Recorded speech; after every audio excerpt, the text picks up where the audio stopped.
All right, welcome back to Talkin' Shirt, the Contract DTG podcast. I'm Mo, and as always, I've got Mark Beletnikoff with me. Today, we're diving into a topic that, honestly, I wish more people took seriously, artwork quality. Mark, how many times have you had someone send you a screenshot or just like a random image they found on Google and say, hey, can you slap this on a shirt? Oh, Mo, I've lost count. It's like every other week.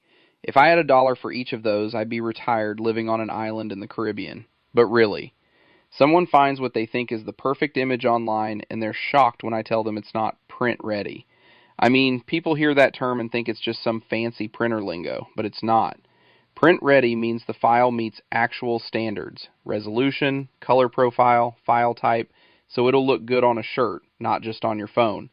Exactly, and let's be real, grabbing stuff off Google Images or using AI art generators like ChatGPT's image tools, yeah, it's tempting, but it's a minefield. First, there's copyright. You don't own that image, and you could get in real trouble.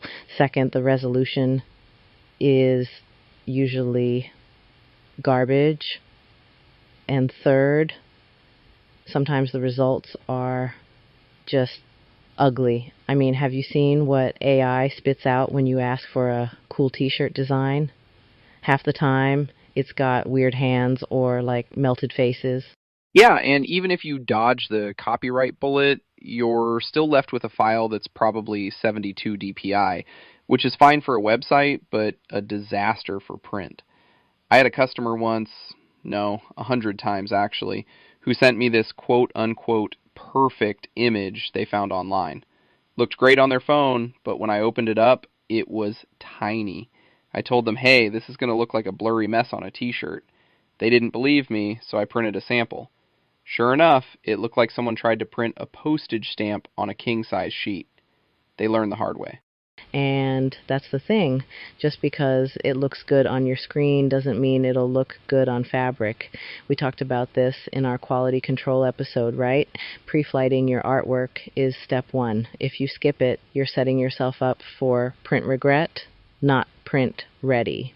And AI art, it's not a magic fix. It can be a tool, but you still need to know what you're doing with the files it spits out.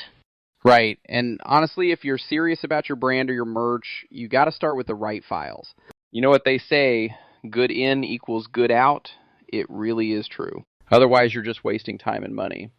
And like you said, Mo, copyright is no joke. You don't want to get a cease and desist over a t-shirt order.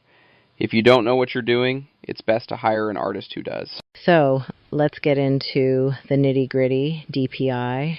I know it sounds technical, but it's actually pretty simple. DPI stands for dots per inch, and it's basically how many little ink dots the printer puts in every inch of your design. Mark, you want to break down why 72 DPI is a no-go for print? Yeah, so 72 DPI is the old web standard. Back in the day, computer monitors were built around 72 pixels per inch, so images for screens were made at that resolution. It's great for fast loading online, especially in the screeching dial-up days. But if you try to print that, it's going to look pixelated, like you can see the blocks.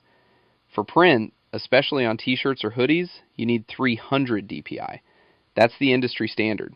It packs way more detail into the same space, so your lines are sharp, your colors are smooth, and the whole thing just looks professional. And it's not just about sharpness, right? It's about the whole vibe of your brand. If your logo looks fuzzy, people notice. I always tell folks, if you're investing in custom apparel, don't cheap out on the artwork. Mark, didn't you have a client who tried to use their Instagram profile pic for a merch line? Oh yeah, that was a classic. They sent me this tiny circular logo, looked fine on their phone, but when I opened it, it was like 200 by 200 pixels at 72 DPI. I told them, if we print this, it's going to look like a Minecraft version of your logo. They didn't get it until I showed them a sample. The edges were jagged, the colors were muddy, and the whole thing just looked amateur. They ended up having to pay us to recreate it at the right resolution. Lesson learned. And that's the thing. If you start with the right DPI, you save yourself a ton of headaches. 300 DPI is the sweet spot for print. Anything less, and you're rolling the dice. And if you're not sure, ask your printer. We'd rather help you up front than try to fix it after the fact. Yeah, and just to add, DPI isn't just a number. It's about how your design translates from screen to shirt. If you want crisp lines, vibrant colors, and a professional look, 300 DPI is non-negotiable. Anything less, and you're just asking for garbage and disappointment. All right, so we've talked about DPI, but let's get into the weeds with file types. Mark, you want to explain why vector graphics are basically a lifesaver for printers?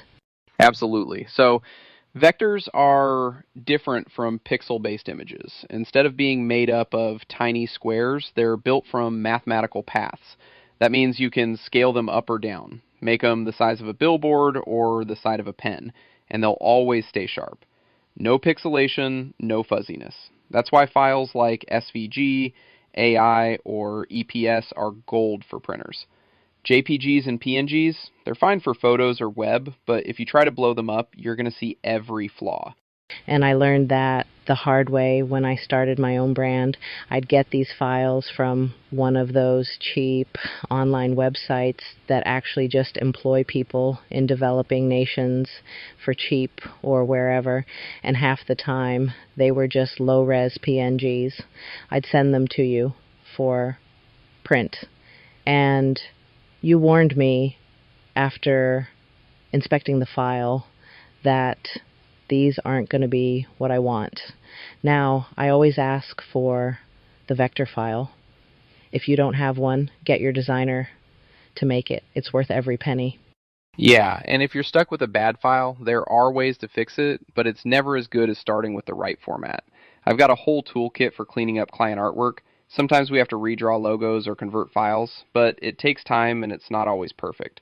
If you want your merch to look pro, start with the right files.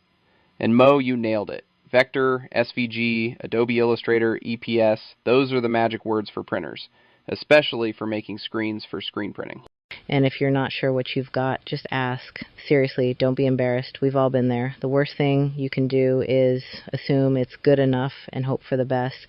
And if you need help, reach out. Mark and I have seen every file nightmare you can imagine, and we would rather help you get it right than see you waste money on a bad print. Couldn't agree more. We always try to educate the customer and let them know things sometimes might be less than ideal or what they are looking for. And hey, if you're ready to get your artwork print ready, or you just want a quote for your next custom apparel project, head over to contract-dtg.com. We'll walk you through the process, no judgment, just honest advice. Mo, anything else before we wrap? Nope, that's it for me. Thanks for hanging out with us, folks. We'll be back soon with more real talk about the t-shirt industry. Mark, always a pleasure.